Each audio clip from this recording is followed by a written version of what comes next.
I work at a radio station. Yeah, I guess it's one of those jobs that will eventually come to an end sooner or later. If you're a bit younger, imagine a live podcast, without video and with music. That's more or less it. My name is Marcus, and I'm 25 years old. When I was a child, although already declining, there were still many radios around, and I used to listen to them at night when I didn't want to sleep and couldn't turn on the TV. That's where my dream of working here came from. And well, I guess I made it. I work at Waves FM, fictitious name, obviously. I wouldn't want to expose more than necessary during the night shift. And I simply love it. The whole atmosphere, me with my headphones listening and talking to people, playing requested songs, and sometimes discovering the value they have for each individual. It's magical. One night, as usual, I arrived at the studio ready for another broadcast. It should have been around 10 p.m., half an hour before my entry. However, upon entering my room, something strange immediately caught my attention. On the desk, in addition to the usual letters and bills to pay, there was an audio tape with a single symbol X recorded on it. I confess I found it curious, but with time running short, I decided to set it aside to listen to it later. After all, I needed to do my vocal exercises and prepare the microphone and other things. As the night progressed and the music filled the air, the break time arrived. I took the opportunity to interact with the listeners, attending to their requests and messages. That's when an elderly gentleman called in, requesting the song Eyes Without a Face. Believe me, one of the most requested songs on our station. I promptly played it, but little did I know that Billy Idol would be just the introduction to something much stranger. Well, that was Eyes Without a Face as requested by our buddy Mr. Grimshaw. Stay tuned to Waves FM for more nostalgia, and now let's see who will request the next hit. I pressed the button on the desk. Hello? An uncomfortable silence ensued. Someone was on the line. The panel displayed it, but no one spoke. One of the rules of radio is precisely not to leave these gaps. If our only content is audio, we must fill it well. Can you hear me, my dear? How about playing the tape I sent you? I looked at my desk with the X tape. Very well, folks. Earlier today, I received a mysterious tape, and it seems that now we have the sender here making their request. Very well, my friend. Let's see what you have for us. I put the tape in the machine and pressed play. A few moments after the reel started spinning, what followed was a cacophony of agonizing screams that invaded my ears. I felt a small shock run down my spine and instinctively ripped off the headphones, futilely muffling them. I returned as soon as I regained my senses, stopping the tape. Sorry, folks. It seems we have a troll here.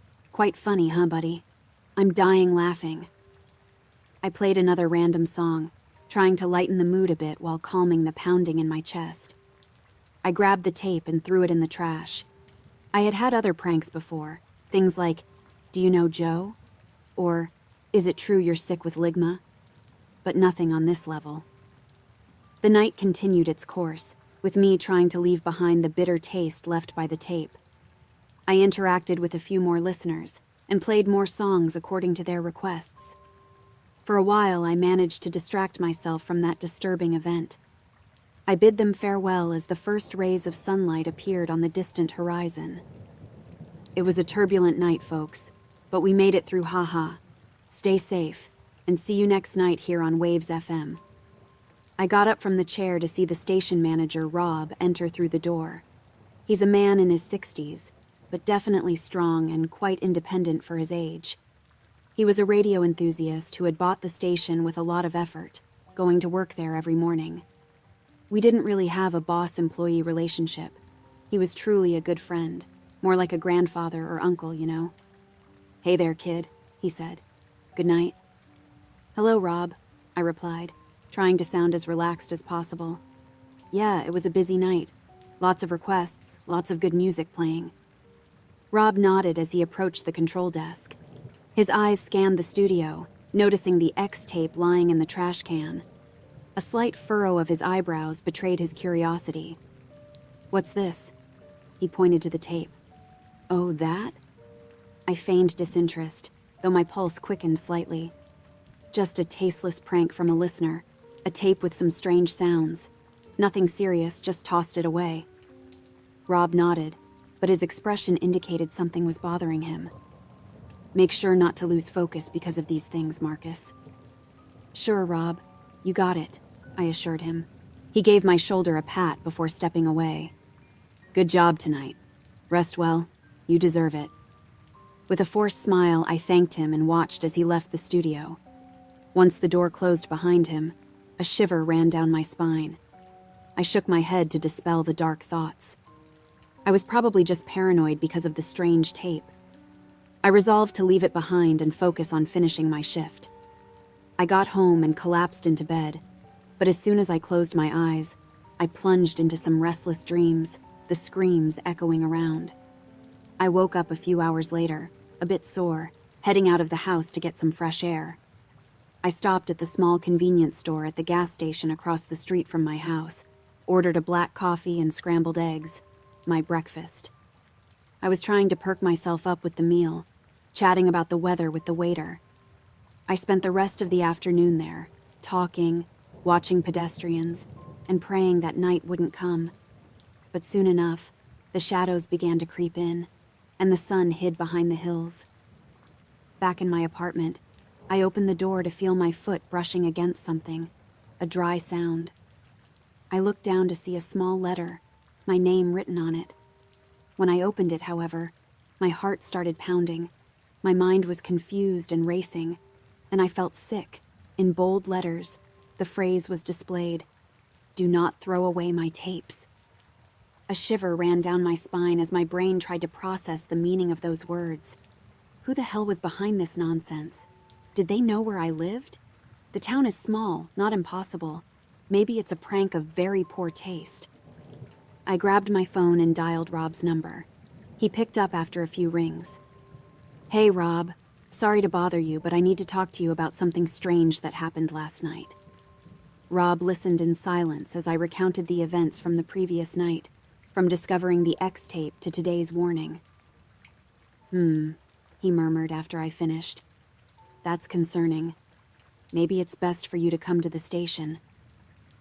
I agreed with Rob's suggestion and hung up the phone. Putting on a jacket, I grabbed my motorcycle keys and headed to the radio station. Upon arriving, I found Rob waiting for me in the reception area. He had a serious look on his face as we greeted each other and proceeded to the studio together. We sat in front of the computer and began reviewing the recordings from the previous night.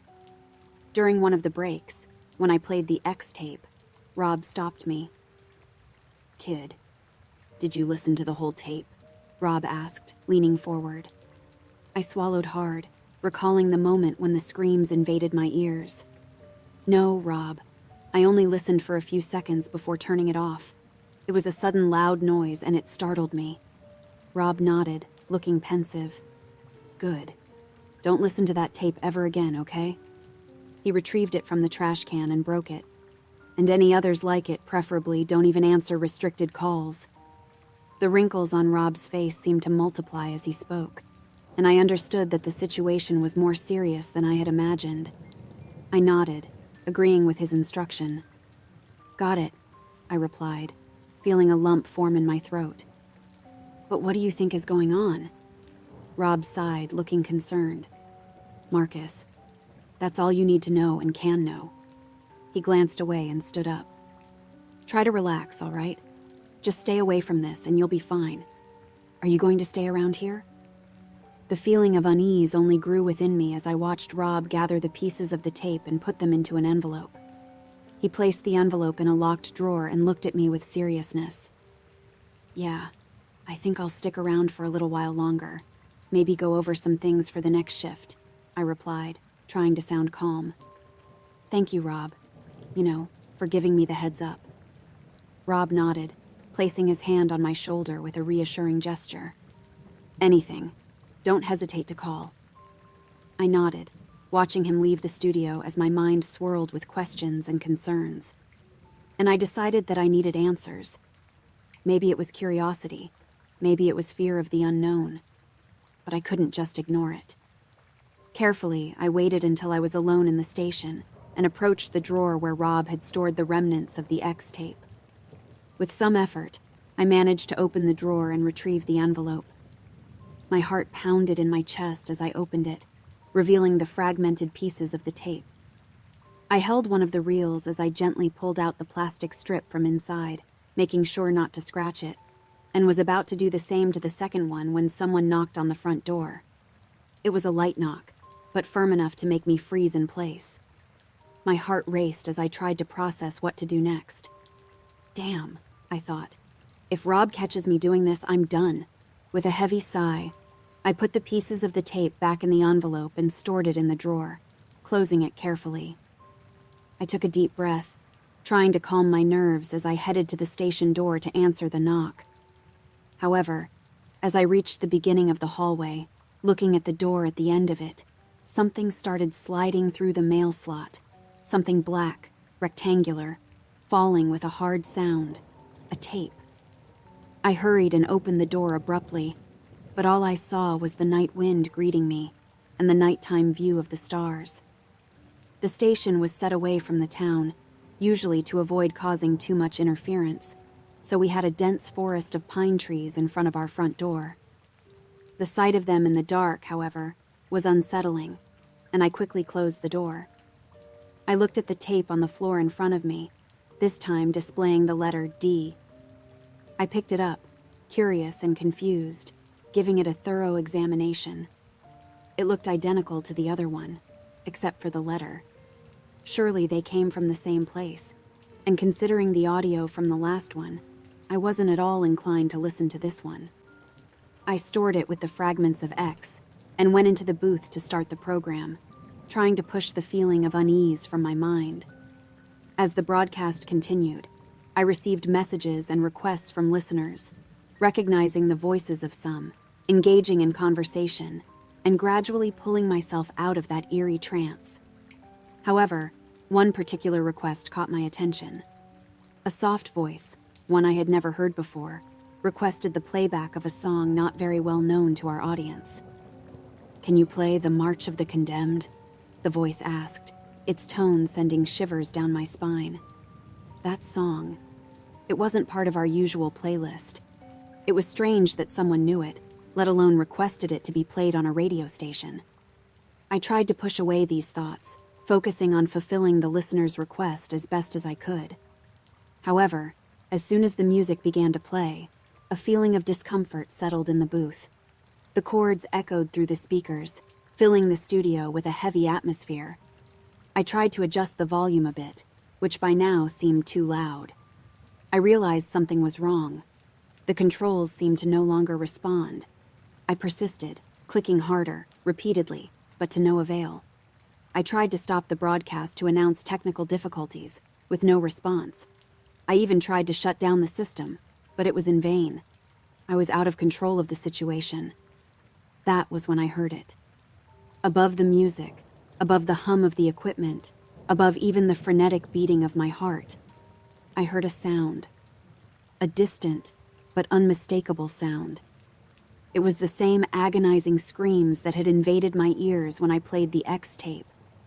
They were low at first, but now they were rivaling the music, a terrifying combination of the two, intertwining melodies. It was starting to make my head itch when I realized it wasn't coming from the speakers, but from the D tape now resting on the table, spinning.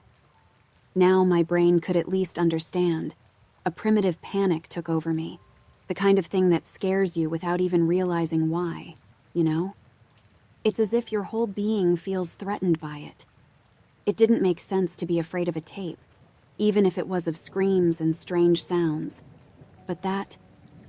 With trembling hands, I lifted the plastic cover and looked at the tape, seeing the letter D shining in the dim light of the booth. In a desperate impulse, I ripped it from the machine, but the screams didn't stop.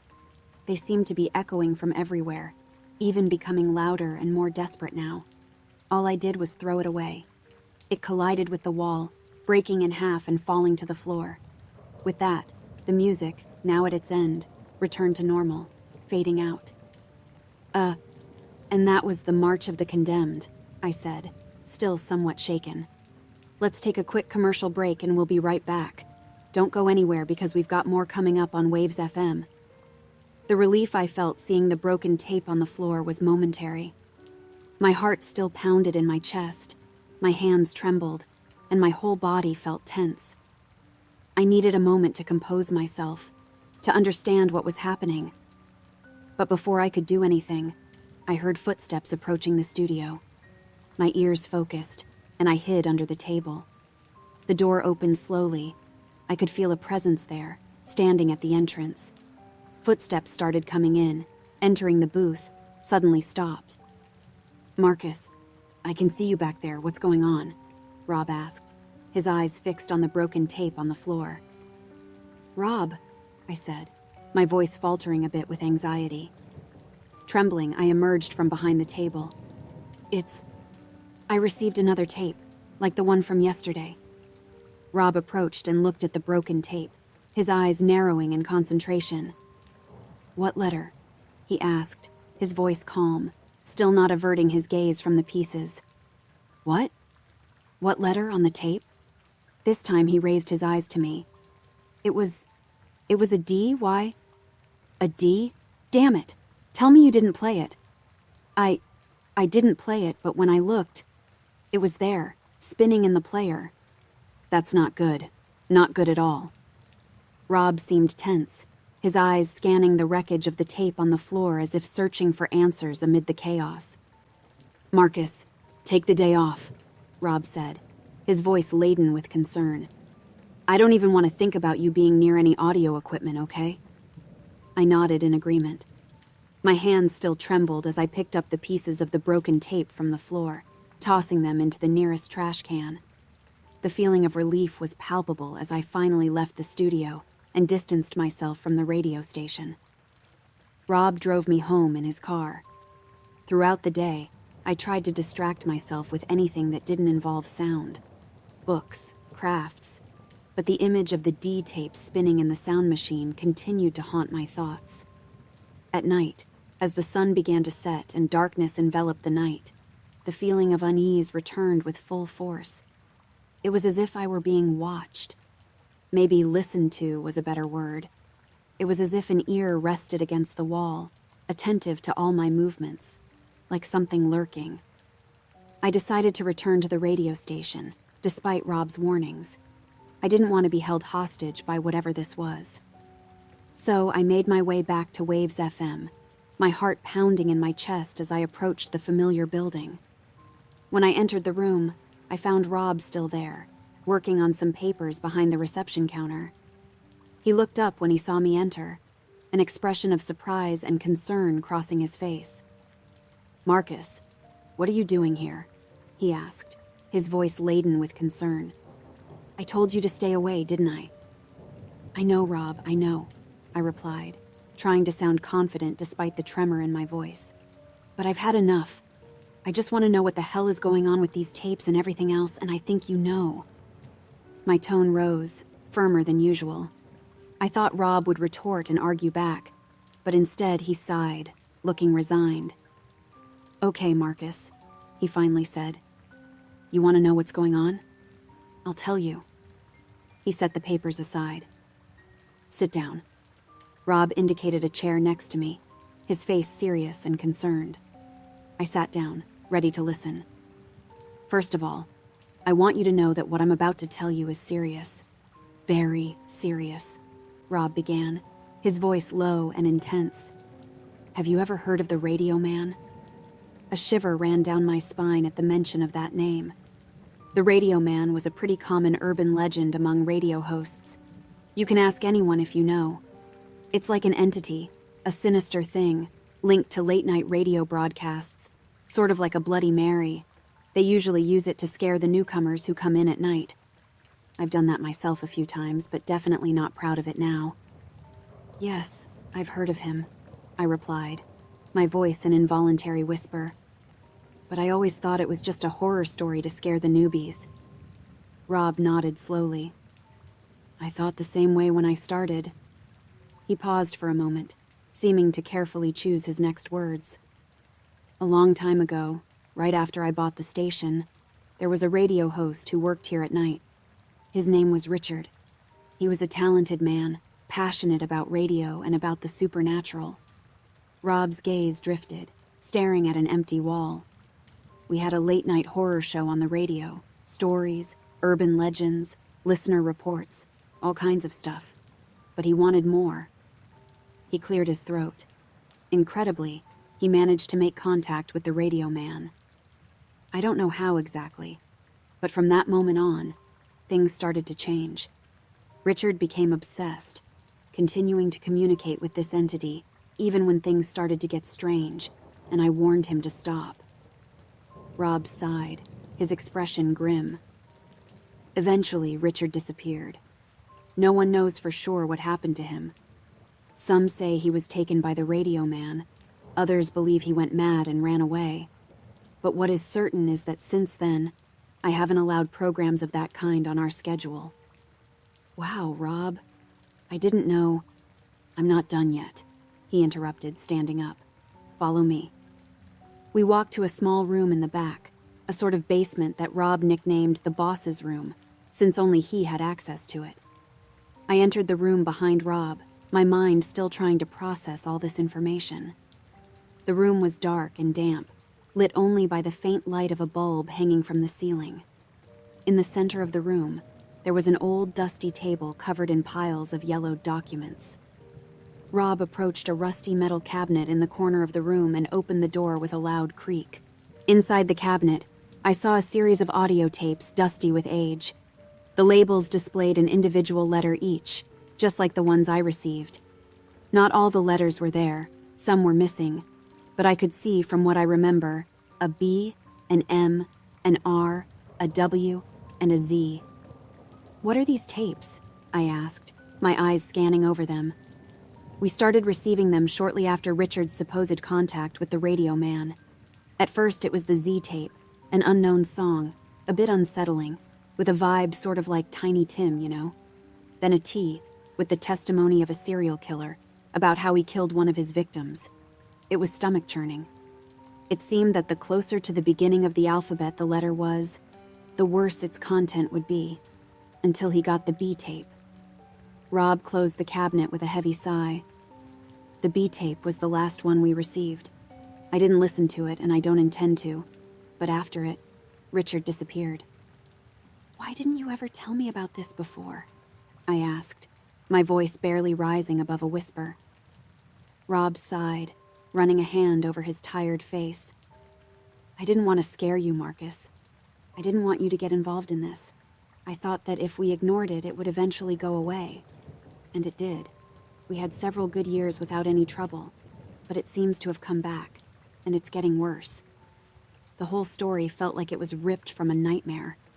I could barely wrap my head around the idea that something like this was happening at the radio station where I had been working for years, and that I might be involved in it. What do we do now? Rob seemed pensive for a moment, looking at the dusty tapes in the cabinet. I'm not entirely sure, he admitted, his voice heavy with concern. But one thing's for sure. We can't ignore this. Ignoring it definitely didn't work. If only we could see how the tapes are being delivered. I hesitated, remembering the moment when a tape was delivered to the station's door. Maybe we can install some security cameras around the building to see if we can catch whoever's doing this. Rob nodded, looking intrigued by the idea. That might work, I suppose. At least to see if someone is placing the tapes. Or if they come out of nowhere. We decided to act immediately. We bought some security cameras and installed them around the station, ensuring that all areas were covered. We spent several sleepless nights keeping watch. We used some pre-recorded programs to keep things running smoothly, and boy, was it exhausting. Finally, on the third night, we managed to capture something. The R tape was delivered by a hooded figure, barely illuminated by the dim streetlight. The individual was tall, skinny, moved in a weird way, very spidery. They slid the tape through the gap in the door and vanished into the darkness, as if they had never been there. Rob and I watched in silence, our hearts pounding in our chests as we observed the mysterious figure disappear into the trees. After the video ended, We stared at the screen for a moment, processing what we had just seen. The simple sight of the creature had the same strange effect as hearing the tapes. I felt dirty, burdened. "So, with this, can we send it to the police?" I asked. "And say what? That there's a guy dropping tapes at the radio station's door? I think not only is that not a crime, but it's expected." Rob shook his head, looking frustrated. "The police won't be able to do much with this, even if they wanted to." He sighed, running a hand over his face. "I guess all we can do is keep watch and try to find out more about these tapes. Maybe we can find some clue that will lead us to an answer." I agreed with Rob. If we were going to investigate this, it would have to be on our own. "Go home and take a shower." He pinched his nose. "You stink." I sniffed my armpit, and I'm not proud to say he had a point. I drove home, trying to leave the thoughts of what we had seen on the road. After a good, well-deserved shower, I threw myself under the sheets and fell asleep. My phone is always on silent, so I was surprised when I picked it up, shortly after waking up, and as my vision adjusted to the screen's brightness, I could see the outline of, I'm not exaggerating, 26 missed calls from Rob. I immediately called him. After 2 rings, he picked up. "Hello, Rob, what's going on? Did he come back?" Silence. "Rob?" I could hear the sound of the radio station, birds in the distance, heavy breathing in the background. I don't know what came over me, but I ran like never before to get there. I burst through the door and ran into the room, and when I saw what was there, I was paralyzed. I couldn't even think about the danger it presented. I stammered, trembled. My mind almost convulsed as cold sweat pulsed down my temples. Rob was sitting, stunned, his eyes bulging. He was illuminated by the faint light from the ceiling, and I could see him making that silence gesture as he looked at me, with his index finger placed over his lips. Right in front of him, there lay a tape marked with the letter A. "Rob, I began to walk towards him, but he closed the cabin door abruptly, turning the latch and shutting himself in. "What's going on?" I tried to open it. He seemed agonized, holding his mouth, almost as if he were about to vomit. But when his hands wavered, what came out of his mouth was not bile, but a torrent of words. I couldn't quite understand at first, but just 2 seconds later, I was affected. It was probably what was on the A tape. The words. The mere understanding of them was driving me insane. As quickly as it came, it stopped. I saw Rob grab his mouth. It makes my stomach turn just to remember. He stopped, grabbed his tongue, and stretched it over the counter, picking up a scalpel resting in the second drawer, and began his ordeal. The blade pierced the muscular tissue, accompanied by a red eruption. The elderly man's grunts echoed in a surreal manner. But the pain didn't stop him. He continued, descending and descending, until the scalpel met the cold wood of the table, now bathed in his blood, sweat, and tears. He stood up with the crimson waterfall flowing from his mouth, while I stared at his tongue, which lay gently beside the tape. "Oh my God!" I rushed to him, trying in some way to help contain the bleeding. "What are you doing?" I was in shock, unable to comprehend the scene before me. Rob tried to articulate something, but his mouth was full of blood, and he seemed unable to speak. His eyes, however, conveyed an almost inhuman desperation. I grabbed my phone and dialed the emergency number, but as the operator said that help was already on the way, I saw Rob, with his finger and using his own blood as ink, write on the table, "Go and don't come back." He pleaded this amidst incomprehensible murmurs. The teams arrived shortly afterward, and I was stunned by the adrenaline and tried, stumbling, to explain the situation. They seemed to understand, and I know I was cowardly, but I didn't accompany Rob to the hospital.